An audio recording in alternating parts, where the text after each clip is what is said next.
For Zinedine Zidane, there was never just one defining moment. Every touch of the ball, every managerial decision, every head raised toward the skies, it all made him. Zinedine Zidane isn't just a footballer. He is a legend, an icon, and a reminder of what the beautiful game can be. Welcome to Icons of History, where we dive deep into the past to uncover the stories of the individuals who shaped our world. From great leaders to visionaries who changed the course of humanity, here we bring you the tales of the icons who left an indelible mark on the pages of history. The camera pans to the Stade de France, July 12, 1998. The air crackles with tension as the world watches the final of the FIFA World Cup. France is playing Brazil, the defending champions, with legends like Ronaldo gracing the pitch.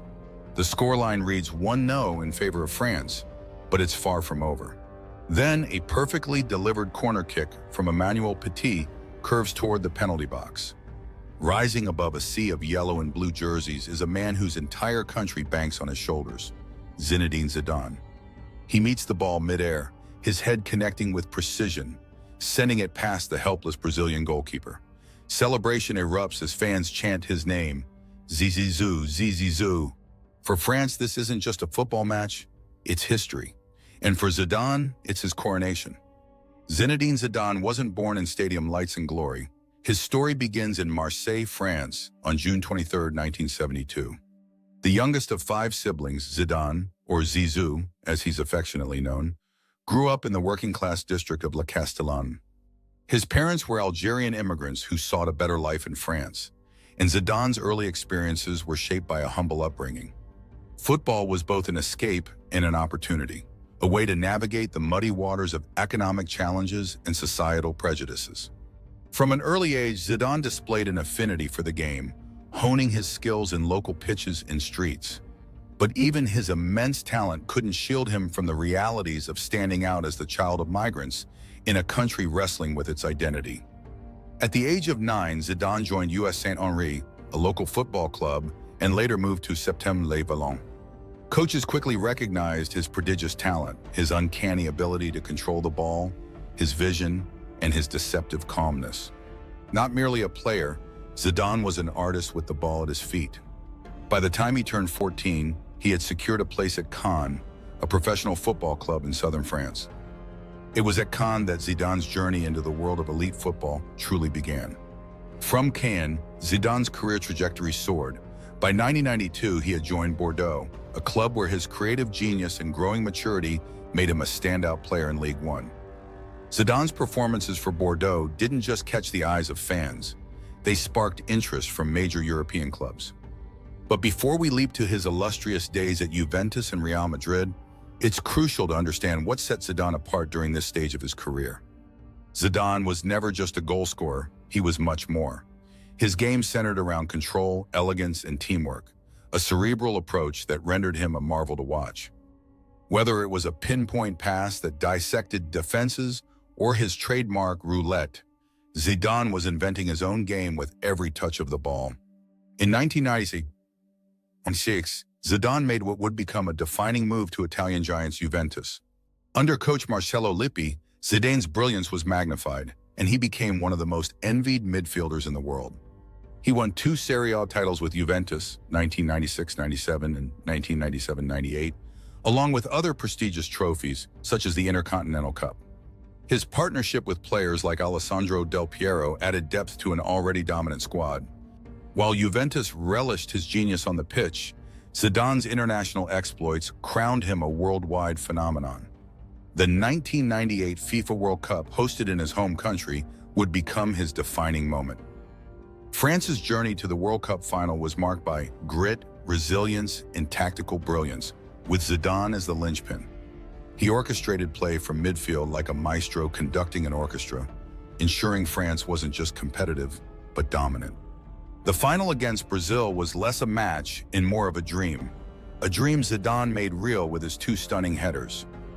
2 years later, Zidane was instrumental in France's success at Euro 2000, where Les Bleus captured their first European championship.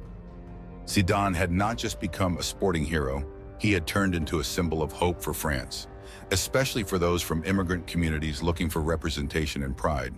By 2001, Zidane joined Real Madrid in what was then a record-breaking transfer fee of $77.5 million. At Madrid, Zidane didn't just live up to the hype, he exceeded it. Playing alongside Galacticos like Raúl, Luis Figo, and Ronaldo Nazario, Zidane displayed his solo brilliance amid team synergy. His incredible volley against Bayer Leverkusen in the 2002 UEFA Champions League final is often cited as one of the greatest goals in football history, a moment of pure magic that led Madrid to European glory. Zidane's time with Real Madrid is also remembered for his selflessness and professionalism. Unlike typical stars who bask in individual achievement, Zidane radiated humility.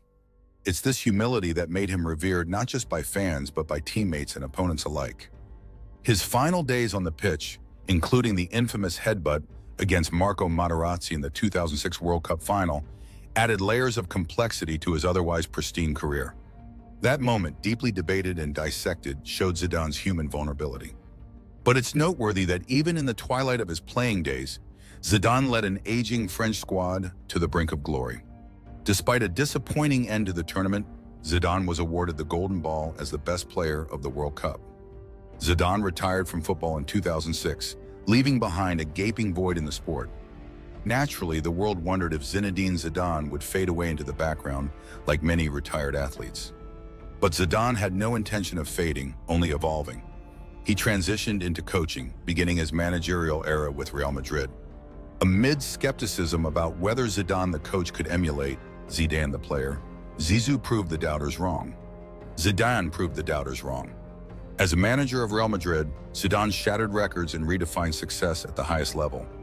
Under his stewardship, Real Madrid won 3 consecutive UEFA Champions League titles from 2016 to 2018, a feat unparalleled in modern football. Zidane's tactful deployment of stars like Cristiano Ronaldo and Luka Modric showcased his acumen as a strategist. Yet again, his calm demeanor, punctuated by moments of quiet brilliance, earned him universal admiration. Zidane even returned for a second managerial stint at Real Madrid, further cementing his reputation as one of the greatest football minds of all time. By the time Zidane stepped away from managing Real Madrid in 2021, he had reasserted one undeniable truth: great players can, against all odds, become great managers. For Zidane, it wasn't merely about winning, it was about legacy, relationships, and elevating the sport itself. Zinedine Zidane's career is a blueprint of excellence, marked not just by flashy performances, but by depth and character. His legacy transcends football, resonating in the realms of culture and politics. As the son of Algerian immigrants, Zidane's story offers a counter-narrative to stereotypes, serving as an emblem of achievement for marginalized communities worldwide. His style, effortless yet impactful, remains a benchmark for aspiring midfielders. From his silent determination on the pitch to his philosophical approach to management, Zidane reminds us that greatness isn't just in the moments of triumph, but in the way a person carries themselves through adversity. Today, Zidane's influence is omnipresent. Statues, museum exhibits, and countless documentaries preserve his legacy, but perhaps his greatest lasting impact is on those who watched him play, the young and old who reveled in the artistry of Zizou. Some try to replicate his trademark roulette, others attempt to embody his leadership style, but no one truly captures Zidane's essence. As the rain falls in Marseille or Madrid, somewhere, some child is kicking a ball, dreaming. And perhaps in that dream, Zidane's shadow looms, not in intimidation, but in inspiration. For Zinedine Zidane, there was never just one defining moment. Every touch of the ball, every managerial decision, every head raised toward the skies, it all made him. Zinedine Zidane isn't just a footballer, he is a legend, an icon, and a reminder of what the beautiful game can be. Thank you for joining us on this journey through time with icons of history. If you enjoyed the story, don't forget to subscribe and hit the notification bell to stay updated with our latest videos. See you next time as we explore more icons who made history.